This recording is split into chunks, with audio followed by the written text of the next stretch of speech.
আর এই মুহূর্তে যে ব্রেকিং এ নজর রাখতেই হচ্ছে শামশেরগঞ্জের ঘটনার আপডেটে নজর রাখবো, কারণ চার্জ ফ্রেম হলো বাবা ছেলে খুনে চার্জ ফ্রেম শামশেরগঞ্জের ঘটনায়।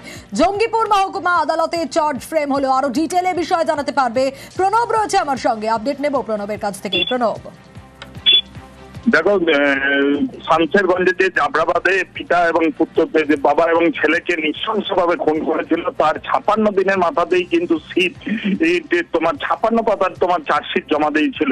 আজকে কিন্তু সেই চার্জ ফ্রেম ঘটনা হলো এবং 30 তারিখ থেকে শুনানি শুরু হবে এবং এই শুনানি প্রক্রিয়া যাতে দ্রুত তোমার চলে সেই কারণে কিন্তু বিশেষভাবে কিন্তু নির্দেশ দেওয়া হয়েছে বলে কিন্তু জানা যাচ্ছে।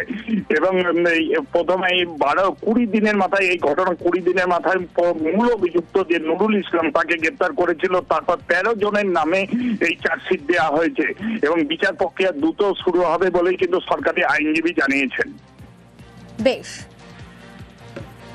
এই মুহূর্তে নজর রাখতেই হচ্ছে শামশেরগঞ্জের ঘটনায় চার্জ ফ্রেম হলো বাবা ছেলে খুনে চার্জ ফ্রেম।